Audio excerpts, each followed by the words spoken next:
time to start getting worried about Bo Nix in this first-string offense, Stoke? No, I'm not.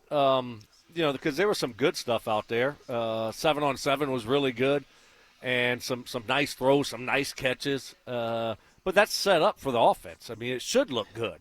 All of a sudden, you went more real football in the team drills, and it didn't look good. Bo was 0 for 3 in passing in the team drills, and it just looks a little bit off whenever you get the whole team together. For whatever reason, it hasn't looked as crisp as I would like it to look this year so far. Now, I'm not panicking by any means because it's practice.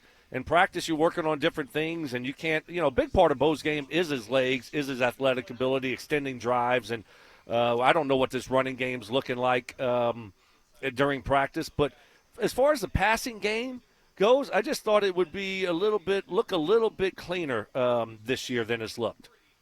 Yeah, I don't know. We talk about the sophomore slump, and I don't buy into that he'll have a sophomore slump. But I do buy into, hey, man, last year is last year. We're using a lot of the principles and a lot of the concepts as building blocks of what we did. And now it's time to build, and it's time to put more on your plate. And I think one of the things that you always did as a player is, or as a coaching staff, this goes back to my time, they try to load stuff on you early in camp. They try to load it on you. And they wanted to see what guys could handle it and what guys can't. Because I heard you guys as I was driving in this morning talking about the depth of this roster. This roster's deeper. And so we need to know which guys can handle, us putting a bunch of stuff on you, rolling out there. Can you execute it? And so I would expect at times for things to look a little bit sloppy, like they did in the game. And then when you get to the season, you hone it down and you say, okay, here's what we've really done well. Here are some of the building blocks we're going to implement. These things aren't quite ready for prime time. We're going to hold off on those things. So you're trying to put a lot of stuff in so at least you're familiar with it. And then when you go game plan by game plan, team by team, you can say, hey, let's take some of this, let's take some of this, let's take some of this. Let's make sure we lean into our identity, but here are the ancillary things that we want to work on that we think we can attack this team with. Yeah, I just think that, this is year 2 for Bo. You got the foundation down. This is year 2 with Vele, with Mims, with Franklin, with Sutton. And you got a lot of returning guys. All this offensive line is back. You had 2 new running backs, but that doesn't affect the passing game all that much. Trying to develop that chemistry with Evan Ingram, but everybody else is returning.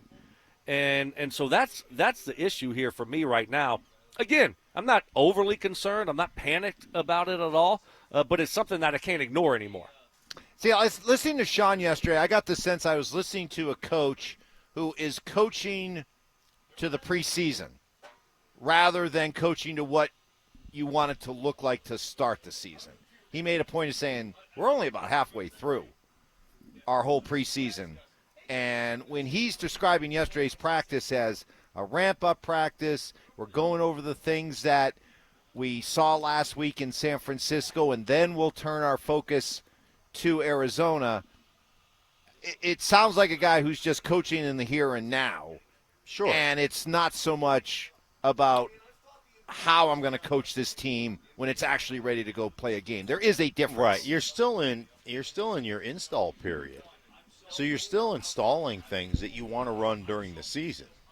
And it's funny, just having a conversation the other day, Silk was making fun of me because I found a box of game balls. And, when you're an old lineman, you don't get a whole lot of them. But it was. Was I making fun of you? Yeah, you kind of making fun of me. Did I? A little bit. I don't think I did. Yeah, a little bit. I hope you did.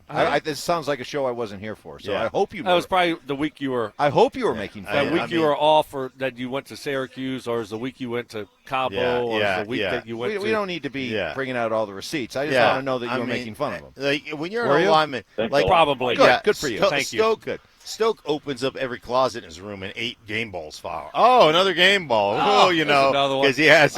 Manning to Stokely again. Yeah, there's another Manning another to Stokely. touchdown. Because they have to. Which one was this? Yeah, they have to prop up. That's the one Super Bowl one. Like, put that one away. They have to prop up wide receivers and make them feel one. important. You know, like give them a game ball for every catch. Every time you get a touchdown, you get a game ball. Like, I mean, it's just one of those deals. But there's very few for an offensive lineman. So I was looking at the Steeler from the AFC Championship game, the Steeler game ball that we got, where we had, TD had over 100, probably 150 yards or something of that nature. And the last play of the game on a 3rd down and 7, Mike sent in a play that we hadn't practiced that week, wasn't in the game plan for that week. And, it's a classic story. Sharp tells it all the time where, Elway calls a play in the huddle and Sharp is like, hey, man, we don't have that in. That's not in the – and Elway just looked at him and goes, just get open, dude. And so we throw it to him. We convert. He falls forward, and we get, they have no more timeouts, and they can't stop the clock. So it's one of those situations, but there are times you're putting in new stuff all the time, and it may not be your favorite stuff, and it may not be stuff that you may not use some of the things you put in today, in today's install, until week 10. Right? But you're putting it all in, so at least you've run it once or twice so you're familiar with it, and then you'll hone down after the preseason into what we want to become and what we want to run come week 1 when we're facing off against Tennessee. But, yeah, and that's fair. And Mark's spot on. And that's why I said I'm not panicking here. I would like it to look better, but there's reasons why, I believe. And the other thing to point at why I'm still optimistic about this offense and this passing game is to Mark's point. I really do believe in this coaching staff. They're really good at what they do. This offensive staff is really good, and they're going to scheme things up. They're going to game plan things up that are going to get guys open, that are going to put guys in specific situations that maybe they're not doing for this defense, right? They're putting in their stuff going against this defense. They're not scheming just for this defense, and they're not game planning just for this defense. So I think that has me feeling better about this whole thing moving forward, is that it's going to look a lot different when you start game planning specifically for certain teams. All right, all that said, yeah. Bo Nix was on yesterday with Kay Adams. She was making her appearance here, which got a number of Broncos out there talking to her. And Bo, I don't know, Bo sounded a little bummed out when he was talking about his and the offense's practice yesterday. I like the narrative that we had a good practice, but I wasn't necessarily too excited with it today. But that's just, probably. What about it? What's on your list? A true starting quarterback. What's your list of ticked off Well, things?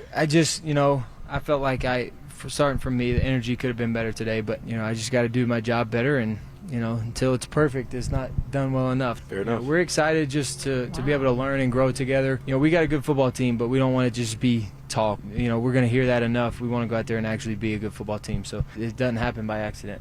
All right, I appreciate him owning it like that. And Stink, you always like to say, the preseason games, they don't count, but they do matter. And Stoke, to what you said today, that, yeah, you're not panicking, but to this point, you expected Bo to look better than he has. Yeah, and then you look at the game and just a little bit off. And I think he's talking, like I said, when it was 7-on-7, it looked really good. In the team drills, he was 0 for 3, and he looked a little bit off. And the passing game didn't look as crisp. So if you're a quarterback, you want to, Bo wants to be perfect. He wants to look great all the time. And when it doesn't happen, yeah, you're going to think you didn't have a good practice. It wasn't a disaster out there. But the standard is a standard, right? And that's what you like to hear from your quarterback, right, Mark? Yeah, obviously. And I think for Bo, too, you look back on that game on, Saturday night? You look at that game, and you can't let one bad play or a drop affect you. And I guarantee, you look at the throw, to Franklin that he missed, and then you look at the throw to Cortland Sutton in the end zone that he missed, should have been a touchdown, right? You throw that at the back pylon, where either your receiver can get it or it's out of bounds. But you cannot underthrow it and let the DB have a chance at it. Like little things like that I'm sure you're incredibly frustrated with. But I'm telling you what, more than that, the scramble out of the back of the pocket, you step up. Now you're going to take one in the teeth on that play, but Franklin comes wide open on a shallow cross. Wide open. And he's still running because they're in man-to-man. and the man defender dropped on that particular play. He dropped Franklin, and Franklin's wide open, and Bo scrambles at the back of the pocket. And I guarantee you, because that is one of those triggers, because he watched it so much with Russ, that just absolutely pisses Sean off. And I guarantee you he had a one-to-one come to Jesus meeting with Bo Nix about that particular play, because he's still running, because they're a man-to-man on the opposite side running clear routes, and he catches that ball, man, that's a 20-yard gain, and instead you take a safety and a sack. So those are things, that you've got to clean up, and I guarantee he's upset with himself on that stuff. And it's not just the missed passes, it's those mistakes that probably really irritates you as a quarterback. All right, so we're not pushing the panic button, but are we at a point now where, and let's start with tomorrow with the joint practice and again with the second preseason game, because the third preseason game, Sean talked about the idea that, hey, it's going to be New Orleans, we're going to be in and out, it's going to be like a quick business trip, and I doubt the starters will even play in that third preseason game. So all of a sudden, these next couple days is, in your mind, both of you, do you need to see something? Do you need to see something from Bo in this offense to feel good and confident going into the regular season? Do I need to see something? Need to I'd see like to see something. But you don't need to. I'm not going to panic if I don't see it, Okay. again, because, I don't know how much we're going to watch them in the preseason game. I still feel good about this team. I feel good about this offense moving forward, even if I don't see it this week. I'm not going to just all of a sudden be out on this offense because, they've had maybe not a great camp. So if I start seeing it during the regular season, feeling like they took a step back, then I might panic. But no, I'm not gonna say I need to see it, but I certainly would like to. It'd make me feel a little bit better if I do see it. What I need to see is some of the execution mistakes cleaned up. Like, I need to see Bo step up in the pocket, not bail out of the backside of the pocket. You miss a throw, you're going to miss a throw occasionally, right? That doesn't have me panicked. But that stuff, I want to see RJ Harvey actually hit the entry point that he's supposed to hit and not 3 yards outside of it. So that all of a sudden a 2-yard game becomes an 8-yard game with a potential breakout if he makes one dude miss. Like that first run of the game, if he enters that run where he's supposed to enter that run, that's at the very least about an 8-yard gain. And if he waits just long enough for that wide receiver who's in a condensed split or a cut split to hit the defender on that side, man, he is one-on-one with the cornerback. And you know what Mike Shanahan used to say? If my back can't make a cornerback miss one-on-one, then I need a new back. And that thing is a 70-yard gain.